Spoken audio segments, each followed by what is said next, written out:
How many righteous people we have this afternoon? As believers, we are not righteous because we do righteous works. We are righteous to do righteous works. Righteousness is a gift from Jesus.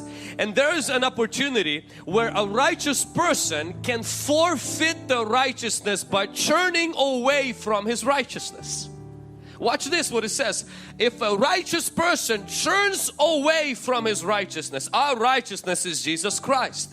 So if a righteous person turns away from his righteousness, that's not something we should do, but it's something we are capable of doing. Here at Hungry Gen, we don't believe that once saved, always saved. Meaning, if you're saved, you do not have the opportunity to forfeit your salvation. We believe that our salvation is secure in Jesus Christ. We believe it's like being in the airplane. When you get into the plane, you know, the plane gets shut and you can exit from the seat that you are in. You can walk in the aisle and there is no fear of falling off the plane. But every single airplane has a door inside where if you are crazy, you can pull that door and get out. Now, if you are going to do that and I'm going to be in the plane, I will hold you back from doing that. Why? Because I care about you. If you're going to go to the door in the airplane and start messing with the door, most people will come and say, hey bro, no, get back into your seat. And so, but you can still do that. A Christian doesn't lose his salvation, but a Christian can forfeit his salvation by turning away from Jesus Christ. By opening that door and saying, bye-bye Jesus, I don't want to do anything with you. There's a lot of people that live with the fear of losing their salvation. Don't live with the fear of losing your salvation. Your salvation is secure. Salvation is not like a ring that you lose. Salvation is like a marriage that you lose. How many of you know you can lose this on accident? How many of you know you can lose this by being negligent? How many of you know none of you lose a marriage by being negligent? You don't just wake up one day and say, oh my God, I lost my marriage. No, you don't lose your marriage like you lose your ring. To lose your marriage, you gotta cheat on your spouse. To lose your marriage, you gotta do more than forget to get the garbage out. To lose your marriage, you gotta do more than sleep in one day and forget to tell your wife, I love you, and forgot to bring flowers for the last 6 months. That takes a lot more, because to lose your marriage, there's a bond in that relationship. The relationship with Jesus is a deeper and stronger bond than a marriage.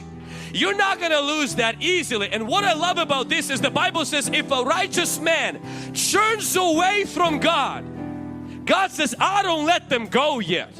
I will put a stumbling block.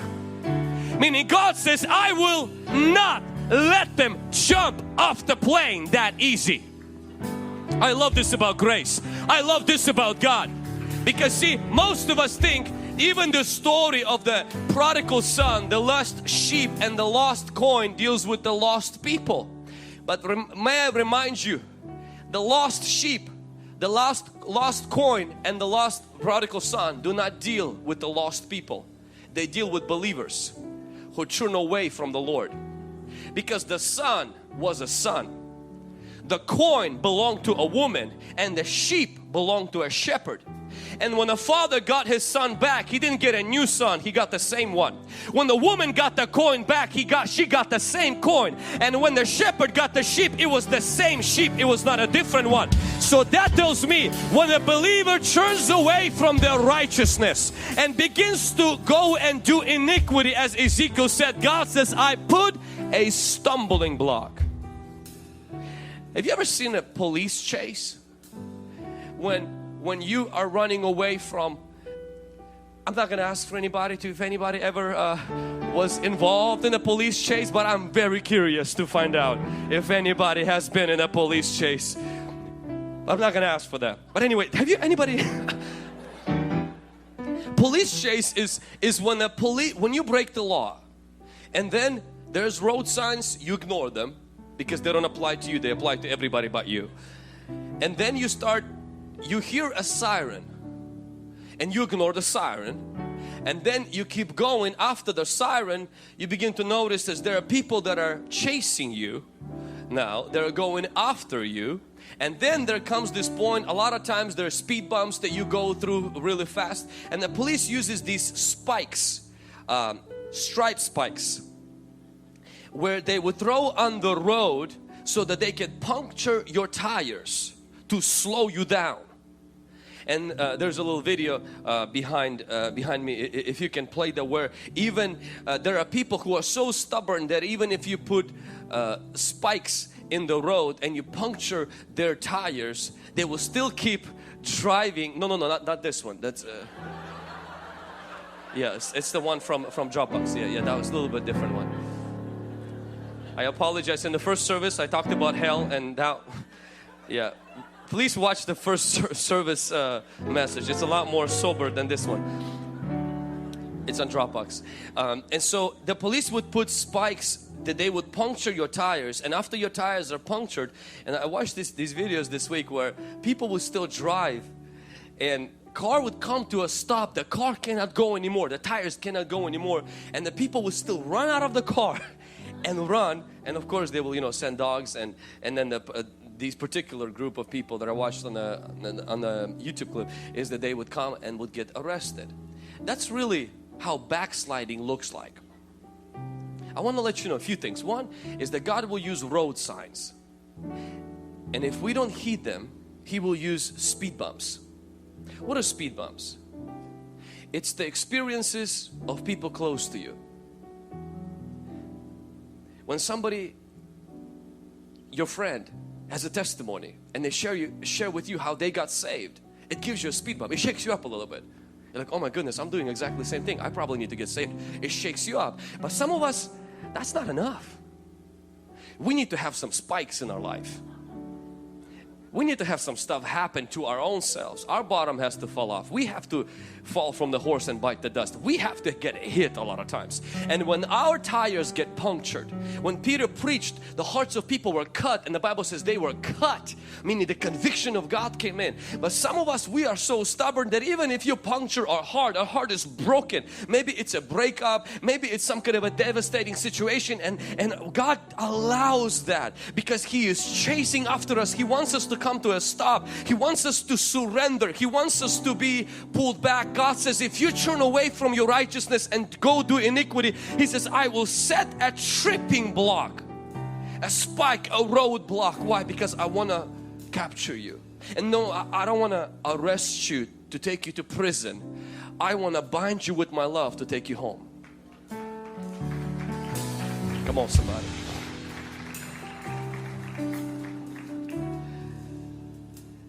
In Hosea 3 verse 1 it says, then the Lord said to me, go again, love a woman who is loved by a lover and is committing adultery.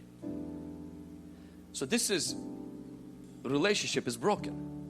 This woman, she didn't just go out and have fun with her friends. This woman did not just forget that she was married. She went and she was loved by a lover and is committing adultery. She broke her covenant. I've struggled a lot of times to understand fully what is God's response to a believer who walks away from Him. There's scriptures in the Bible everywhere where it talks about, severity of God's judgment. But I want you to hear today something where God's love is not only for the lost, it's also for a backslider. Look what He said to this man. He says, go again, love a woman who is loved by a lover and is committing adultery, just like the love of the Lord. For the children of Israel who look to other gods and love the raisin cakes of the pagans. God pursues with the passion of a lover the lifestyle of a felon. God pursues with an intensity of a police officer, somebody who's running from Him.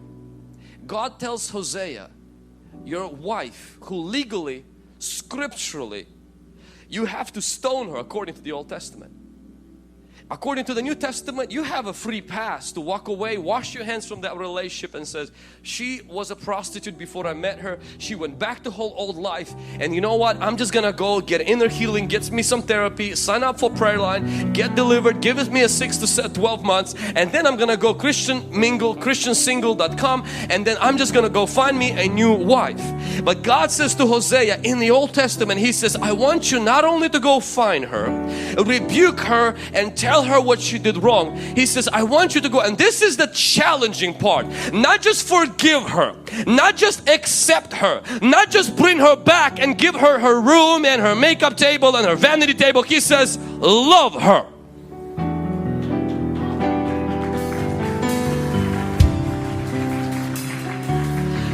I can tolerate her. I'm okay with not killing her.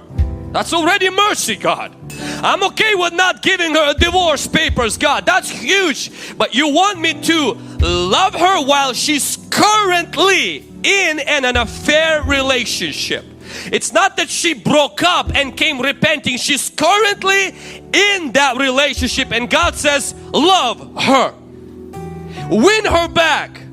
Why? Because that's exactly how my love is for my children who turn away from me.